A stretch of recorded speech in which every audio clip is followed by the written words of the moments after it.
राजा मुंबई से। राजन, क्या है आपका सवाल? हेलो जी राजन, अपना सवाल कीजिए। जी हेलो राजन, आपकी आवाज आ रही है, अपना सवाल कीजिए।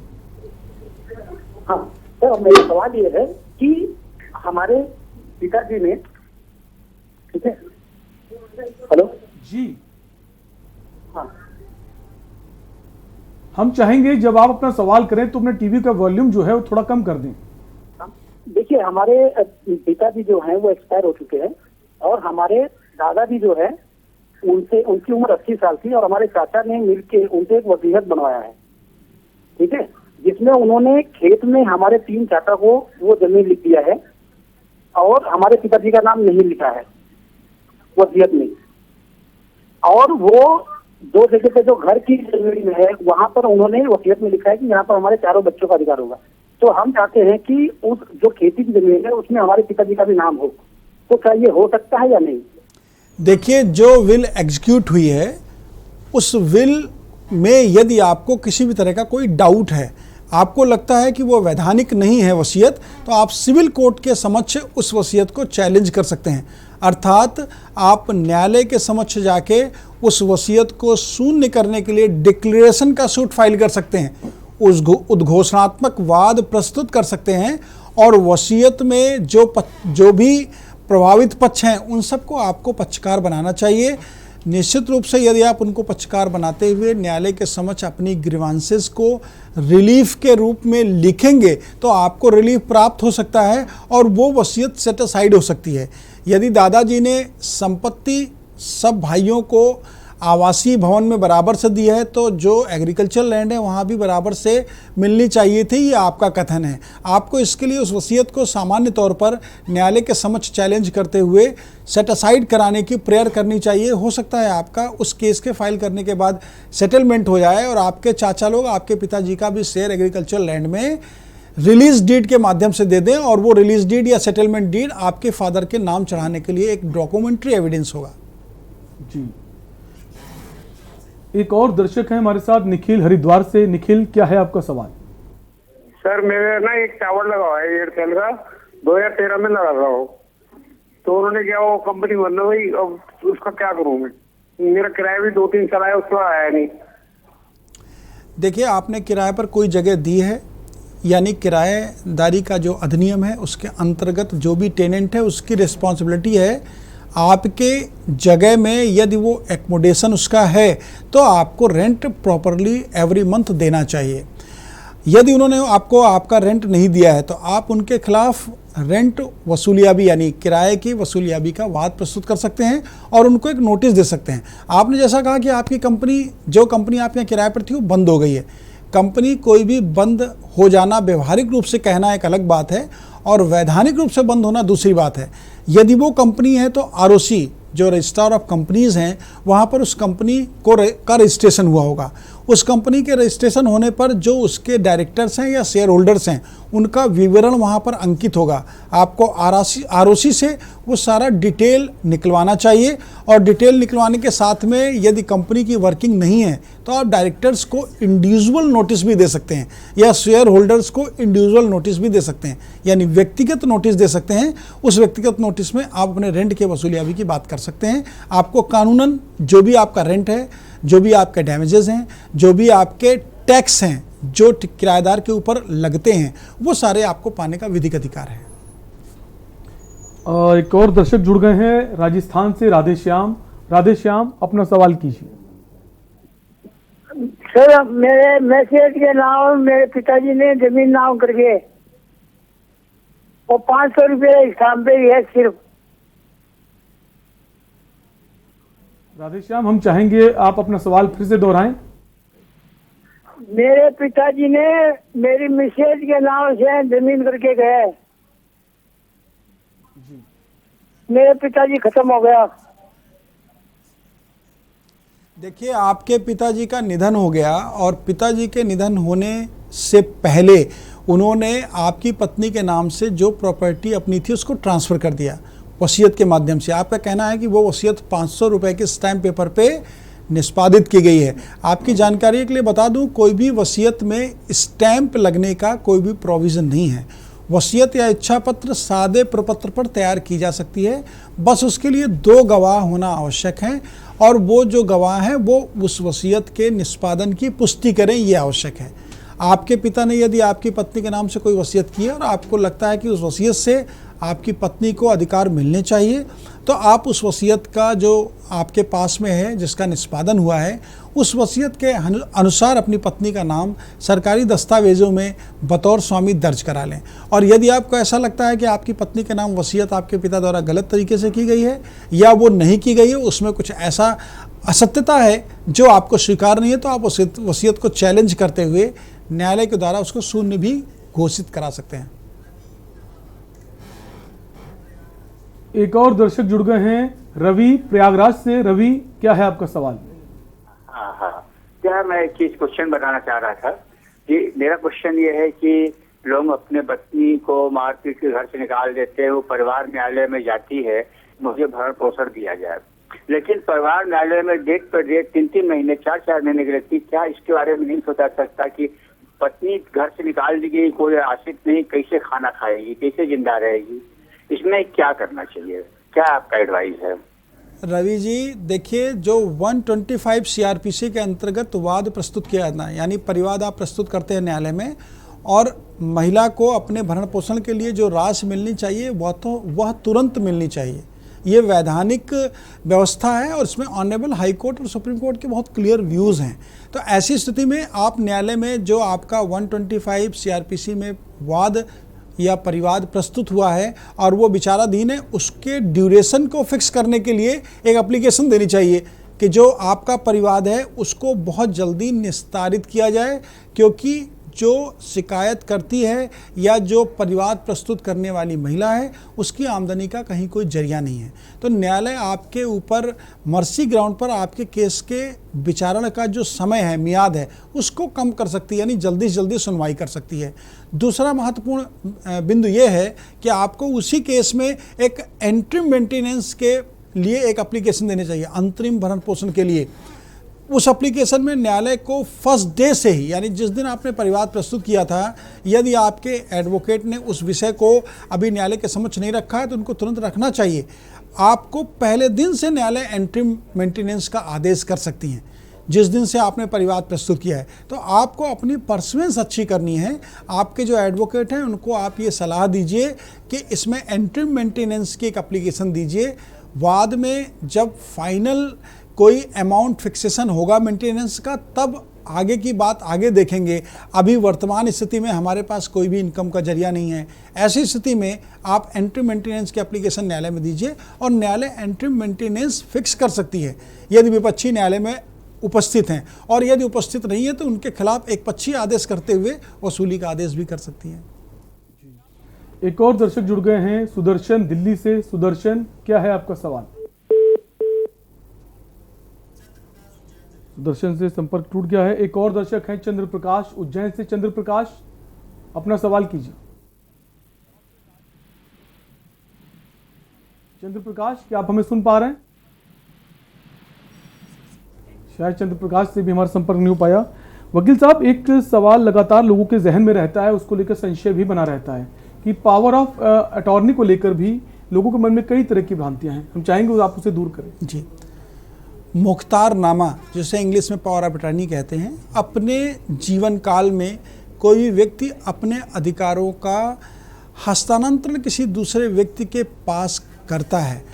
अर्थात जो मुख्तारनामा है, उस मुख्तारनामे के माध्यम से मुख्तारनामा निष्पादित करने वाला व्यक्ति, यानी पावर ऑफ अटॉर्नी बनाने वाला व्यक्ति, अपने जो राइट हैं वो राइट किसी दूसरे को ट्रांसफ़र करते हैं और ये अपेक्षा करते हैं कि वो उन्हीं के बिहाफ पर उस राइट को एग्जीक्यूट करेंगे। पावर ऑफ अटॉर्नी में जो लीगल एस्पेक्ट्स हैं बहुत ही क्लियर हैं। पावर ऑफ अटॉर्नी 2 तरीके से होती है, एक जनरल पावर ऑफ अटॉर्नी, एक special power of attorney. General power of attorney को भी स्पेसिफाई किया गया है कि किस तरीके से जनरल पावर ऑफ अटॉर्नी के यूजेस हैं और क्या क्या राइट ट्रांसफ़र हो सकते हैं। इसी प्रकार स्पेशल पावर ऑफ अटॉर्नी में भी जो स्पेसिफिक राइट दिए जाते हैं निष्पादनकर्ता द्वारा जिस व्यक्ति के पक्ष में उसको वो स्पेशल राइट भी आगे एग्जीक्यूट करने के वैधानिक अधिकार मिलते हैं। पावर ऑफ अटॉर्नी को लेकर के बहुत सारे विचार और भ्रांतियां भी रहती हैं। ऑनरेबल सुप्रीम कोर्ट ने इस सब्जेक्ट पे बहुत क्लियर लॉ दिया। बहुत क्लियर लॉ इसलिए दिया कि पहले जो दुश्वारियां थीं, या अगर हम एनसीआर की बात करते हैं, अगर हम मुंबई की बात करते हैं, या ऐसे कुछ अन्य बड़े शहरों की बात करते हैं जहां पर प्रॉपर्टी की जो सर्किल रेट है उसकी वैल्यू बहुत ज़्यादा होने की वजह से लोग प्रॉपर्टी का ट्रांसफ़र किस तरीके से कराते थे, प्रॉपर्टी का ट्रांसफ़र कराने के लिए वो एक एग्रीमेंट कर लेते थे, एक पावर ऑफ अटॉर्नी ले लेते थे और एक विल निष्पादित करा लेते थे। सामान्य तौर पर पावर ऑफ अटॉर्नी से किसी को मालिकाना हक ट्रांसफ़र नहीं हो जाता है। ये ऑनरेबल सुप्रीम कोर्ट ने बहुत क्लियर किया, क्योंकि लोग इसका दुरुपयोग करने लगे थे। वहाँ पर रजिस्ट्रेशन एक्ट को लोगों ने साइड अप करना स्टार्ट कर दिया था। जो स्टैम्प ड्यूटी पे करनी चाहिए ट्रांसफ़र ऑफ प्रॉपर्टी एक्ट के अकॉर्डिंग, वो स्टैम्प ड्यूटी पे नहीं करते थे। अगर हम एनसीआर की बात करें तो तमाम ऐसी प्रॉपर्टियों का ट्रांसफ़र हुआ कि जो एक्चुअल ऑनर है उन्होंने जिसको प्रॉपर्टी ट्रांसफ़र की उनसे कंसिडरेशन अमाउंट ले लिया और उनको एक पावर ऑफ अटॉर्नी दे दी। उन्होंने किसी बी पर्सन को पावर ऑफ अटॉर्नी दे दी और उनसे कंसिडरेशन अमाउंट ले लिया। इसी तरीके से सी के बाद डी, ई, एफ, ऐसे उनके ट्रांसफ़र लगातार होते चले गए।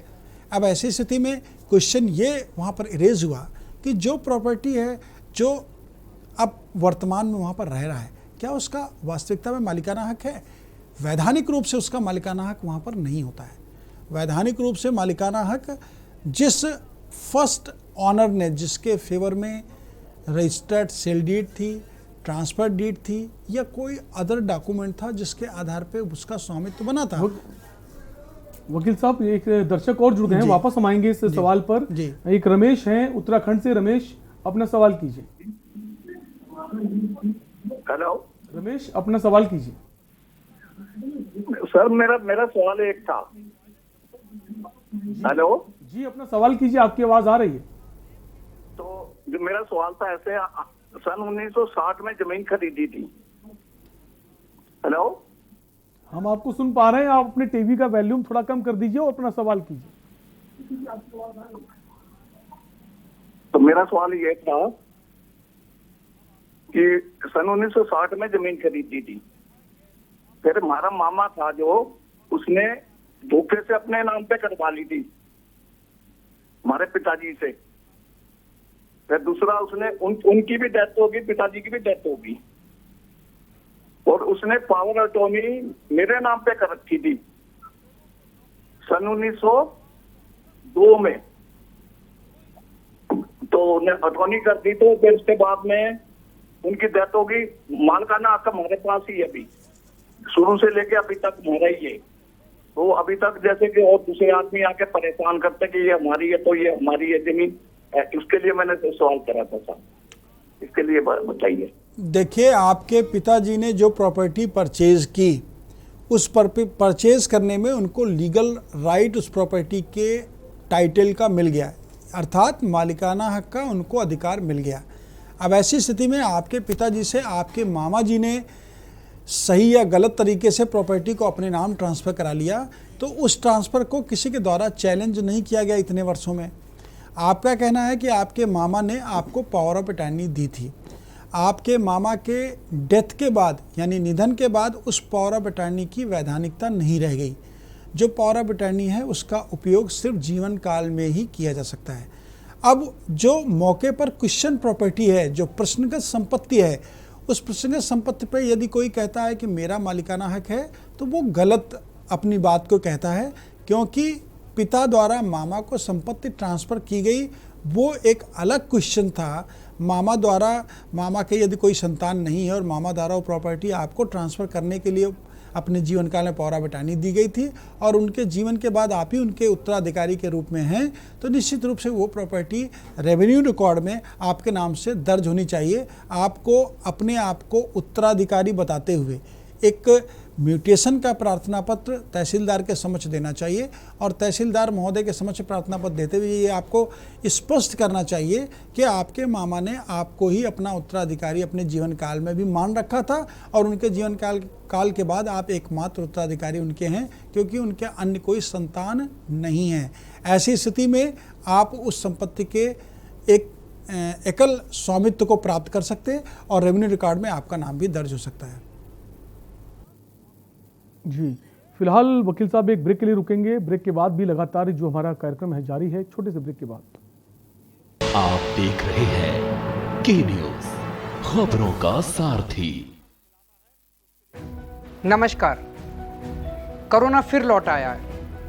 इस बार युवाओं को ज्यादा खतरा है।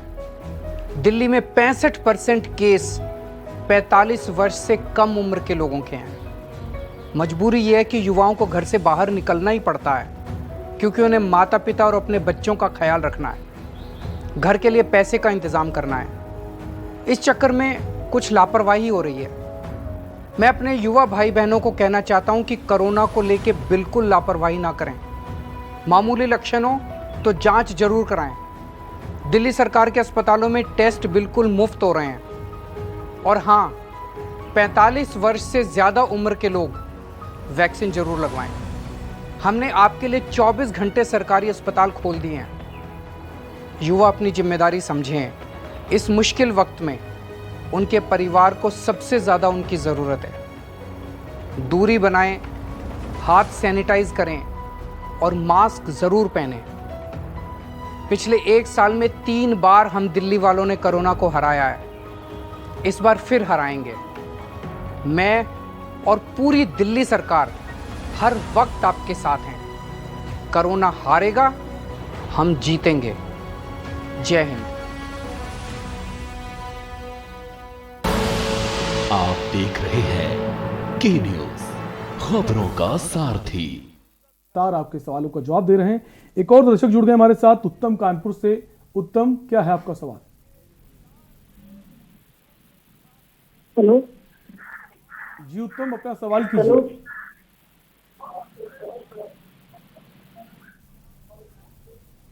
हेलो उत्तम, आपको हमारी आवाज आ रही है? हाँ सर, नमस्कार। हम चाहेंगे जब भी आप अपना सवाल कीजिए तो टीवी का वॉल्यूम थोड़ा कम कर दीजिए।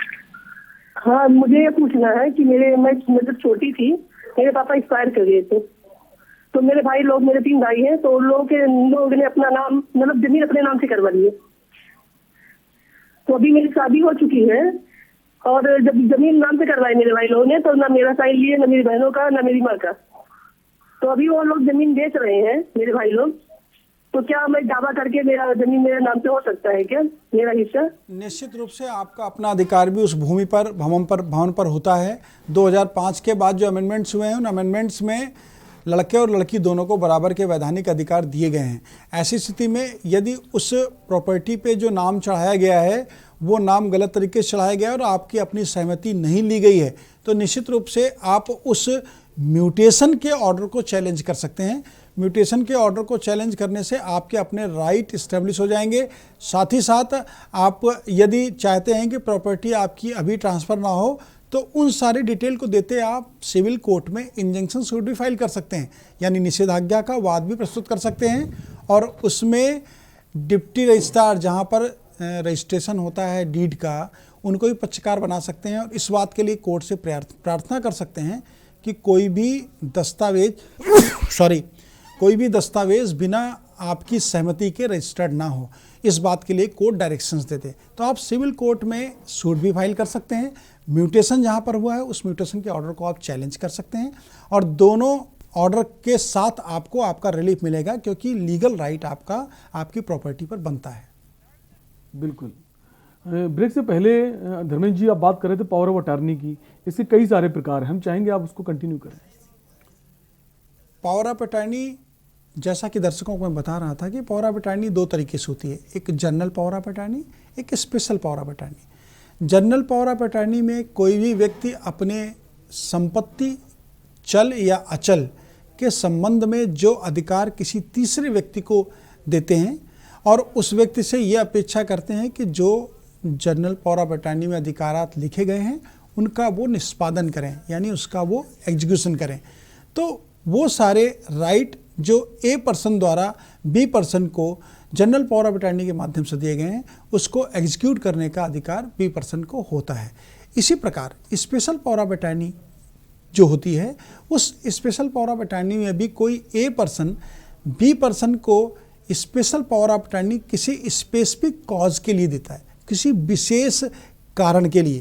कि जैसे उदाहरण के तौर पर दर्शकों को बताना चाहेंगे, स्पेशल पावर ऑफ अटॉर्नी में कोई व्यक्ति जो रजिस्ट्री करना चाहता है अपनी प्रॉपर्टी की, और वो इतना ज़्यादा अस्वस्थ है कि वो रजिस्ट्रार ऑफिस नहीं जा सकता है, तो वो स्पेशल पावर ऑफ अटॉर्नी किसी एक व्यक्ति को दे सकते हैं कि मेरी इस प्रॉपर्टी को सेल करने का, एग्रीमेंट टू सेल करने का इन व्यक्ति को अधिकार है, और इससे मिलने वाला जो प्रतिफल है वो ये मुझे ट्रांसफ़र करेंगे। तो ऐसी स्थिति में स्पेसिफिक राइट जो दिया गया वो स्पेशल पावर ऑफ अटॉर्नी के रूप में होता है, और जनरल पावर ऑफ अटॉर्नी में सारे अधिकारात दिए जाते हैं। उन अधिकारात का उपयोग करने का अधिकार जो पावर ऑफ अटॉर्नी प्राप्त करने वाला व्यक्ति है उसको वैधानिक रूप से होता है। बिल्कुल। एक और दर्शक हमारे साथ जुड़े हैं, मुकेश इटावा से। मुकेश, अपना सवाल कीजिए। हेलो जी मुकेश, क्या है आपका सवाल? सवाल ये है, मतलब किसी पिताजी की प्रॉपर्टी जो है, पिताजी की प्रॉपर्टी को, हेलो हाँ जी, हम आपको सुन पा रहे हैं। हेलो, हाँ, पिताजी की प्रॉपर्टी जो होती है उसे माँ के नाम अपने आप होती है या बेटे और बहनों के नाम भी आएगी? देखिए, जो फादर की संपत्ति है, आपके जो फादर की प्रॉपर्टीज़ हैं, उन प्रॉपर्टीज़ में यदि सारे सक्सेसर को राइट देने की बात होती है तो उसमें उनकी वाइफ, उनके बेटे और बेटी सबको अधिकार मिलना चाहिए वैधानिक रूप से। यदि स्पेशल राइट आपके फादर द्वारा अपनी वाइफ को किस तरीके के दिए गए हैं तो उस स्पेशल राइट के अकॉर्डिंग वाइफ को प्रॉपर्टी के सारे अधिकारात मिलते हैं। जो वैधानिक स्थिति है वो ये है कि जो पिता ने संपत्ति अर्जित की, उस संपत्ति में स्पेशल कॉज ना होने के अलावा यदि कोई स्पेशल कॉज नहीं है तो उनकी वाइफ, उनके बेटे और उनकी बेटी सबको वैधानिक रूप से अधिकार प्राप्त होता है, चल अचल संपत्ति दोनों में। जी, यहाँ पर वक्त है एक छोटे से ब्रेक का। ब्रेक के बाद भी जानकारी का सिलसिला लगातार जारी है। आप देख रहे हैं के न्यूज़, खबरों का सारथी। नमस्कार। कोरोना फिर लौट आया है। इस बार युवाओं को ज्यादा खतरा है। दिल्ली में 65% केस 45 वर्ष से कम उम्र के लोगों के हैं। मजबूरी यह है कि युवाओं को घर से बाहर निकलना ही पड़ता है क्योंकि उन्हें माता पिता और अपने बच्चों का ख्याल रखना है, घर के लिए पैसे का इंतजाम करना है। इस चक्कर में कुछ लापरवाही हो रही है। मैं अपने युवा भाई बहनों को कहना चाहता हूं कि कोरोना को लेकर बिल्कुल लापरवाही ना करें। मामूली लक्षण हो तो जांच जरूर कराएं। दिल्ली सरकार के अस्पतालों में टेस्ट बिल्कुल मुफ्त हो रहे हैं। और हाँ, 45 वर्ष से ज़्यादा उम्र के लोग वैक्सीन जरूर लगवाएं। हमने आपके लिए 24 घंटे सरकारी अस्पताल खोल दिए हैं। युवा अपनी जिम्मेदारी समझें। इस मुश्किल वक्त में उनके परिवार को सबसे ज़्यादा उनकी ज़रूरत है। दूरी बनाएं, हाथ सैनिटाइज करें और मास्क ज़रूर पहनें। पिछले 1 साल में 3 बार हम दिल्ली वालों ने कोरोना को हराया है। इस बार फिर हराएंगे। मैं और पूरी दिल्ली सरकार हर वक्त आपके साथ हैं। कोरोना हारेगा, हम जीतेंगे। जय हिंद। खुदी को आजमाया है तो ये अंदाज आया है, खुदी को आजमाया है तो ये अंदाज आया है। तुम में भी मैं हूं, शुद्ध प्लस पान मसाला। आप देख रहे हैं के न्यूज़, खबरों का सारथी। ब्रेक के बाद एक बार फिर आपका स्वागत है। ब्रेक पे जाने से पहले धर्मेंद्र जी, हम चर्चा कर रहे थे पावर ऑफ अटॉर्नी की। क्या ऐसा भी होता है कि हम विदेश में रहकर भी इसका यूज़ कर सकते हैं? देखिए, कोई भी व्यक्ति यदि विदेश में रहता है और भारतवर्ष से वो कोई भी अटॉर्नी बना के वहाँ पर उसका उपयोग करना चाहता है तो उसके लिए विदेश मंत्रालय की स्पेशल परमिशंस की ज़रूरत होती है, या कोई विदेश में रहता है। उदाहरण के तौर पर यदि कोई कनाडा में रह रहा है और उसकी कोई प्रॉपर्टी इंडिया में है, उस प्रॉपर्टी के संबंध में इंडिया में रहने वाले किसी रिलेटिव को वो अपने अधिकार अगर देना चाहते हैं तो उस अधिकार को देने के लिए उनको उस पावर ऑफ अटॉर्नी को जो उन्होंने वहाँ पर एग्जीक्यूट कराई है उसको विदेशी दूतावास के माध्यम से उन्हें अप्रूवल लेते हुए उसको एग्जीक्यूट और रजिस्टर्ड कराना चाहिए। वो जो पावर ऑफ अटॉर्नी वहाँ से यहाँ आएगी, उस पावर ऑफ अटॉर्नी के जो एग्जीक्यूशन के बाद जो उसके राइट हैं, वो राइट यहाँ पर जिस व्यक्ति को उन्होंने अपने अधिकार हस्तांतरित किए हैं उनको प्राप्त होंगे और फिर वो यहाँ पर स्थित संपत्ति के बारे में उस अटॉर्नी के अकॉर्डिंग कोई भी डिसीजन ले सकते हैं। जी, एक और दर्शक है हमारे साथ, शुभम है छत्तीसगढ़ से। शुभम, अपना सवाल कीजिए। शुभम, आपको हमारी आवाज आ रही है? शायद शुभम से हमारा संपर्क टूट गया है। हम वापस उसी सवाल पर आएंगे। वकील साहब, वसीयत और पावर अटॉर्नी में क्या अंतर है, हम चाहेंगे आप हमारे दर्शकों को बताएं। जी, जो वैधानिक प्रासति है वो ये है कि जो वसीयत की जाती है, वसीयत के लिए हिंदू सक्सेशन एक्ट में जो प्रोविजंस हैं वो मैंने दर्शकों को पहले बताया। उस वसीयत में कोई भी व्यक्ति यानी वसीयत निष्पादन करता अपने अधिकारों का हस्तांतरण, अपनी संपत्ति का हस्तांतरण किसी व्यक्ति को करता है तो उसका प्रभाव जो निष्पादन करता है उसकी मृत्यु के बाद प्रारंभ होता है। और मुख्तारनामे में यानी पावर ऑफ अटॉर्नी में जो भी व्यक्ति जीवित है और जीवित रहते हुए अपने अधिकारात का, अपने राइट का, अपने टाइटल का जो यूज़ करने का राइट पावर ऑफ अटॉर्नी के माध्यम से किसी तीसरे व्यक्ति को वो देता है, उस व्यक्ति द्वारा उस अधिकारों का जो उपयोग है वो उसके जीवन काल में उसकी सहमति से, सामान्य भाषा में अगर हम दर्शकों को बताएं तो इच्छा पत्र यानी विल का जो प्रभाव है वो मृत्यु के बाद होता है और पावर ऑफ अटॉर्नी अर्थात मुख्तारनामे का जो प्रभाव है वो जीवन काल में होता है। किसी व्यक्ति द्वारा कोई भी पावर ऑफ अटॉर्नी यदि एग्जीक्यूट की गई और उस व्यक्ति की डेथ हो जाती है तो डेथ के बाद पावर ऑफ अटॉर्नी का कोई भी इस्तेमाल वैधानिक रूप से नहीं हो सकता है और उसका कोई वैधानिक प्रभाव नहीं होता है। तो ऐसी स्थिति में दोनों दस्तावेज़ों में एक विधिक अंतर है। विधिक अंतर इस रूप में है कि मृत्यु के बाद का जो दस्तावेज प्रभाव में आता है और जिससे अधिकारों का हस्तांतरण होता है वो विल है, और मृत्यु से पूर्व यानी जीवन काल में जिस दस्तावेज के माध्यम से अधिकारों का उपयोग उपभोग किया जाता है वो पावर ऑफ अटॉर्नी है। जी, एक दर्शक और जुड़ गए हैं हमारे साथ, प्रेम फर्रुखाबाद से। प्रेम, क्या है आपका सवाल?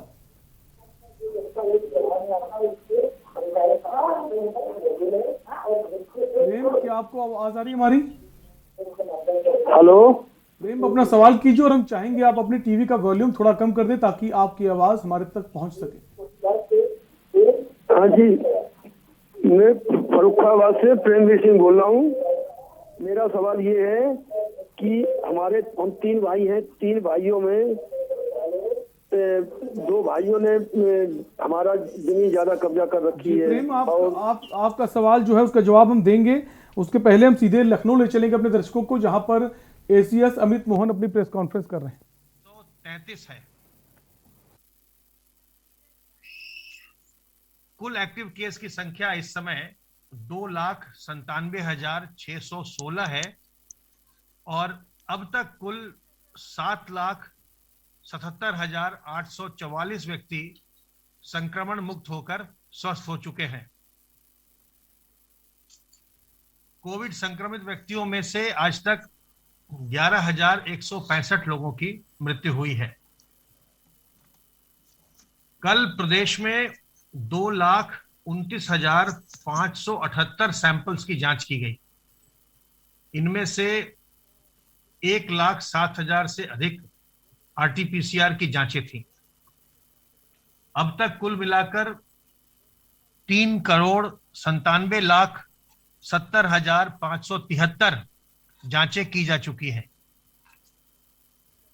इस प्रकार अगर हम देखें तो जहां एक और कल से करीब 2500 केस कम आए हैं प्रदेश में, वहीं टेस्ट की संख्या बढ़ी है, तो पॉजिटिविटी रेट में थोड़ी गिरावट आई है। इसी प्रकार जो लोग स्वस्थ हुए हैं कल की तुलना में, उनकी संख्या भी आज ज्यादा है। 25,633 लोग आज संक्रमण विहीन हुए हैं, संक्रमण मुक्त हुए हैं। इस समय होम आइसोलेशन में 2,42,311 लोग हैं।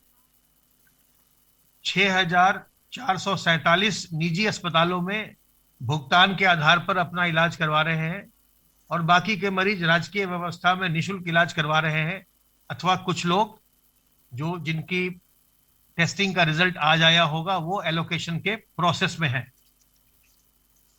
सर्वेलेंस की कार्रवाई लगातार चल रही है और अब तक 2,31,018 इलाकों में 5,68,650 टीम दिवस के माध्यम से 3,33,89,001 घरों का सर्विलांस किया गया है और इनमें रहने वालों की संख्या 16,12,41,852 है। वैक्सीनेशन का कार्य भी निरंतर चल रहा है और कल सारी गतिविधियां रोकने के बाद भी कोविड वैक्सीनेशन के कार्य को नहीं रोका गया और कल भी वैक्सीनेशन का कार्य हमारा सभी जगह चलता रहा।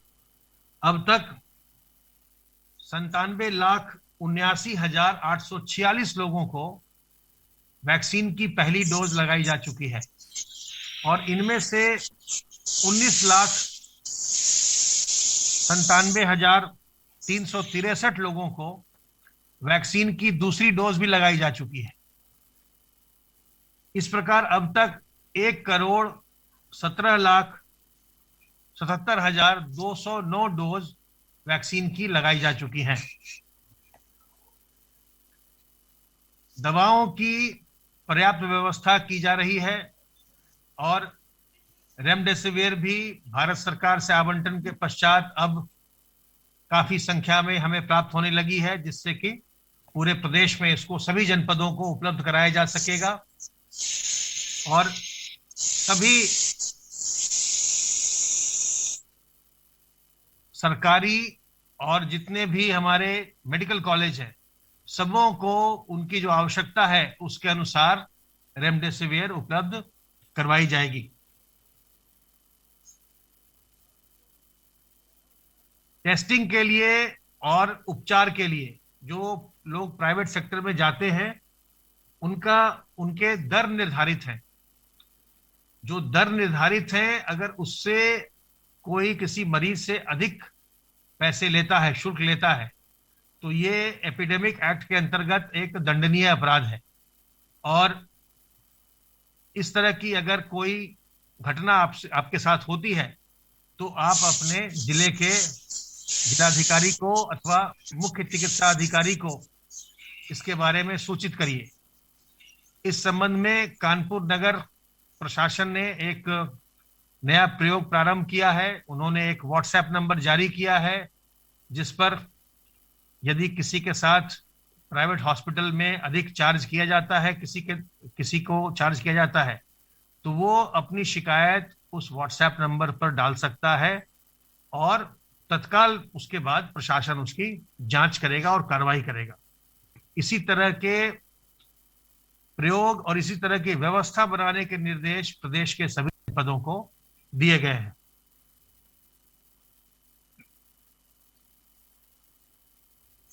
पहले एंटीजन टेस्ट का कोई दर निर्धारित नहीं था। प्रदेश में एंटीजन टेस्ट के दर को निर्धारित कर दिया गया है। अब अगर आप किसी प्राइवेट सेक्टर के प्रयोगशाला से या किसी अस्पताल में आप एंटीजन टेस्ट करवाते हैं तो उसके लिए केवल आपको 250 रुपए का भुगतान करना होगा।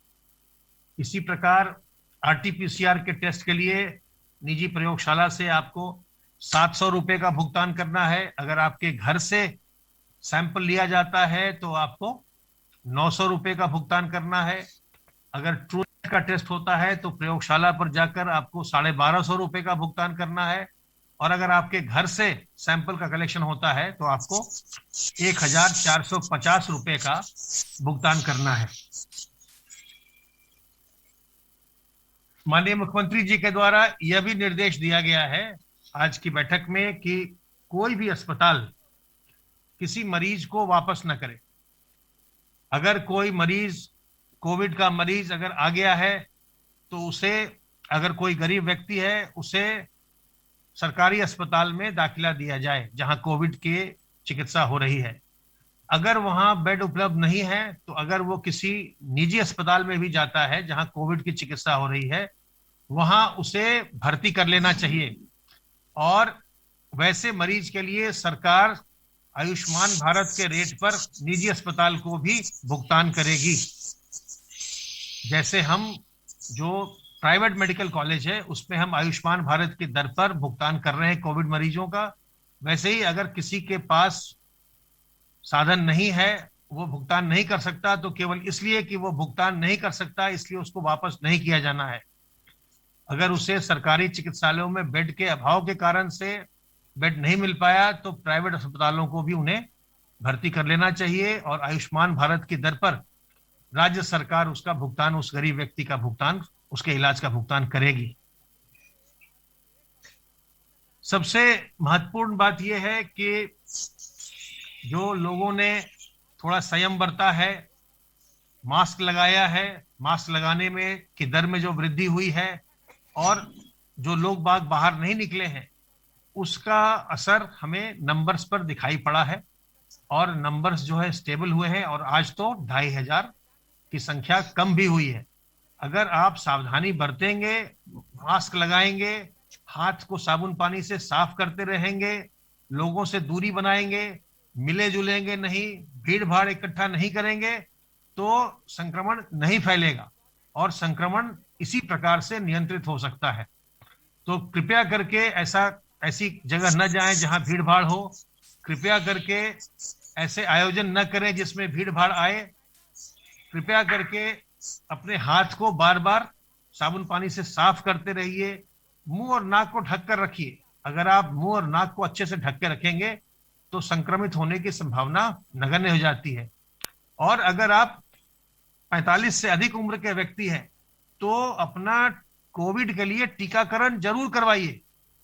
ये बिल्कुल सरकारी अस्पतालों में हर जगह अभी निःशुल्क हो रहा है, और ये देखा गया है, हम लोगों ने बहुत बड़ी संख्या में जो लोग टीकाकरण के कारण से अगर किसी कारणवश वो संक्रमित हो भी गए, हमने उनके आंकड़े का अध्ययन किया है, और उसमें ये बात निकल के आई है कि जो लोग भी संक्रमित हो गए टीकाकरण के 2 डोज के बाद, उनमें सिवियरिटी नहीं के बराबर आई, और वो तत्काल कुछ ही दिनों में, 4-5 दिनों में फिर से वो स्वस्थ हो गए। तो जो कोविड के कारण से लोगों को जटिलताओं का सामना करना पड़ता है, उन जटिलताओं से आप बच सकते हैं अगर आपने अपना टीकाकरण करवाया हुआ है। तो टीकाकरण अपना जरूर करवाइए। अगर आप होम आइसोलेशन में हैं तो किसी प्रकार की उलझन हो रही है तो आप हमारे हेल्पलाइन नंबर 1800 180 51 45 या 51 46 पर फोन करके चिकित्सकों की राय भी प्राप्त कर सकते हैं। सावधान रहिए, सतर्क रहिए, संक्रमण से बचे रहिए, स्वस्थ रहिए, घर के अंदर रहिए और प्रसन्न रहिए। धन्यवाद अमित जी। जैसा अभी प्रमुख सचिव स्वास्थ्य ने बताया, प्रदेश में कल कुल मरीजों की संख्या में कमी आई है तथा संक्रमण से मुक्त होकर डिस्चार्ज होने वाले मरीजों की भी संख्या बढ़ी है। इस प्रकार संक्रमण में कमी के संकेत हैं, क्योंकि कल 2,29,000 से अधिक टेस्ट हुए हैं और उतने अधिक टेस्ट में पॉजिटिविटी रेट में कमी आई है। तो ये एक अच्छी बात है और अच्छा संकेत है प्रदेश के लिए। प्रदेश की सरकार जहां पर सर्विलेंस का पूरा काम जहां पे चल रहा है, पूरा एक अभियान चल रहा है, पूरे देश में सबसे बड़ा अभियान जहां घर घर जाकर स्वास्थ्य विभाग की टीमें सत्यापन कर रही हैं, संक्रमित व्यक्तियों को उनका हालचाल जान रही हैं, ढूंढ रही हैं। तो लगभग 16 करोड़ की जनसंख्या तक ये टीमें हमारी पहुंच चुकी हैं। और उसके साथ साथ यदि हम 3,97,00,000 जो अभी तक टेस्ट हुए हैं वो मिला ले तो लगभग 20 करोड़ की 24 करोड़ की जनसंख्या में से 20 करोड़ की जनसंख्या तक उत्तर प्रदेश की सरकार का स्वास्थ्य विभाग पहुंचा है और संक्रमण का हाल लिया है। वैक्सीनेशन की जैसे अभी बताया गया प्रक्रिया तेजी से आगे बढ़ाई जाएगी। 1 मई से 18 वर्ष से अधिक उम्र वाले जो जितने हमारे नागरिक हैं सबको निःशुल्क वैक्सीन लगाई जाएगी। इस वैक्सीन की व्यवस्था के लिए माननीय मुख्यमंत्री जी ने एक कमेटी बनाई थी। उस कमेटी ने निर्णय लेकर लगभग 1 करोड़ डोज का आदेश भी विभिन्न कंपनियों को प्रसारित कर दिया गया है। जैसे ही अभियान आरंभ होगा, विशेष तौर पर खुले स्थानों पर, कार्यस्थलों पर अधिक से अधिक संख्या में प्रतिदिन टीकाकरण की कार्रवाई कराई जाएगी।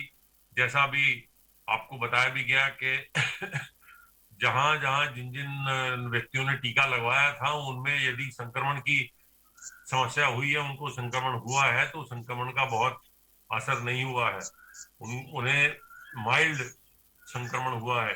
तो संक्रमण से बचने के लिए भी टीकाकरण कराया जाना बहुत आवश्यक है। आज माननीय मुख्यमंत्री जी ने प्रातःकाल समीक्षा में काफी नए निर्देश भी दिए हैं। उन निर्देशों में कुछ अभी आपको बताए गए, जिनमें मुख्यतः ये कि किसी भी मरीज को कोई भी अस्पताल वापस नहीं करेगा किसी हालत में। यदि सरकारी अस्पताल में बेड नहीं है, उपलब्ध नहीं है, तो निजी अस्पताल में भेजा जाएगा। और निजी अस्पताल में जब भेजा जाएगा तो उसका सारा व्यय उत्तर प्रदेश सरकार वहन करेगी। किसी प्रकार से किसी भी गरीब की को बिल निजी अस्पताल के बिल से वो बिल उनके ऊपर नहीं पड़ेगा। और इसके साथ साथ ये भी, यदि निजी अस्पतालों में मरीज स्वयं जाकर अपना इलाज करा रहे हैं, वहां पर भी उनकी दरें तय की गई हैं। किसी भी प्रकार से ये अलाउ नहीं किया जा सकता है कि कोई भी निजी अस्पताल मरीजों से अधिक धनराशि वसूल करे। उसके लिए उनके खिलाफ कार्रवाई कर उनके खिलाफ मुकदमा दर्ज कराने के भी निर्देश दिए गए हैं। प्रदेश में ऑक्सीजन की मात्रा उपलब्ध है और प्रयास किया जा रहा है कि जितना आवंटन उत्तर प्रदेश सरकार को है वो आवंटन के हिसाब से पूरी उपलब्ध रहे।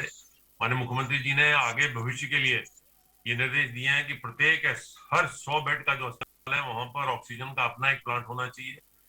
और ये प्लांट ऐसा होना चाहिए जो कि एटमॉस्फेयर से ऑक्सीजन बनाए। उसके लिए बाहर से लिक्विड ऑक्सीजन लाने की आवश्यकता नहीं होनी चाहिए। उसी के क्रम में जैसे बताया गया 39 अस्पतालों में ऑलरेडी ऑर्डर प्लेस कर दिया गया है और मशीनें आनी प्रारंभ हो गई हैं।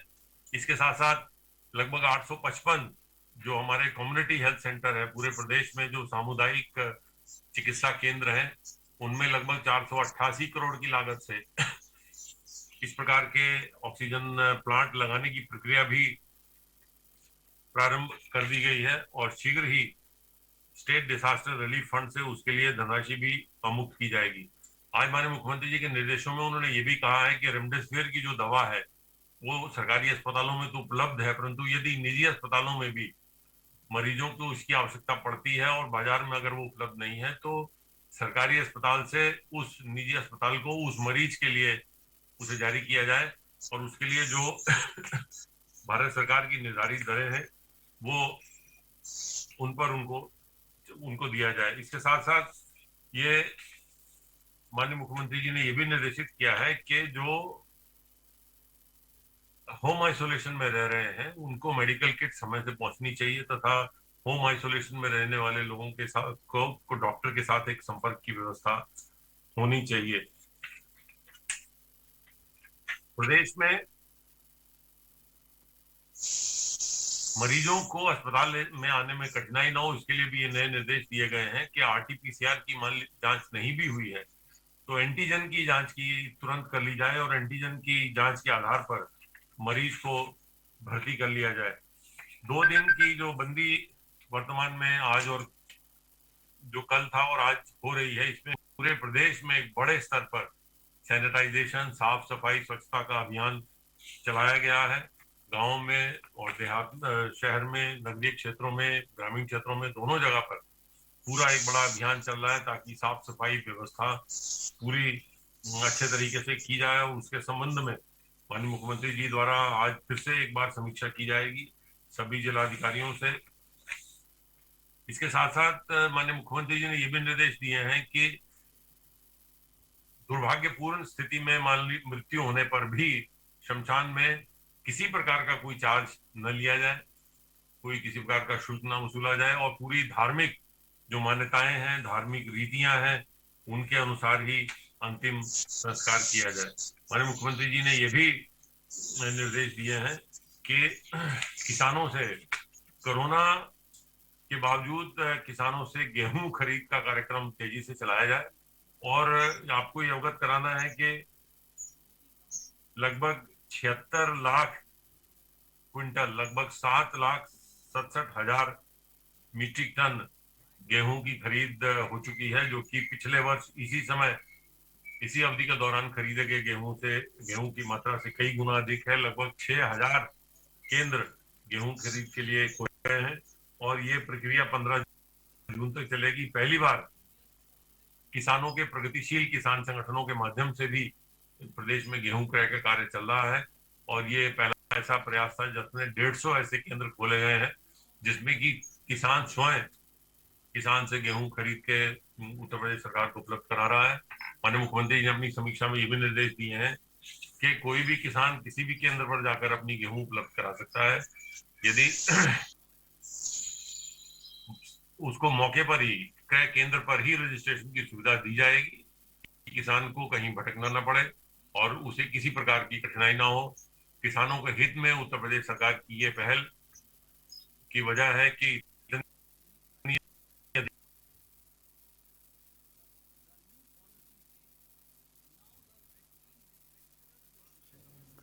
तो आप सुन रहे थे यूपी सरकार की प्रेस कॉन्फ्रेंस। यहाँ एसीएस हेल्थ और एसीएस सूचना का कहना है कि जो स्वास्थ्य सुविधाएं हैं उन्हें दुरुस्त किया गया है।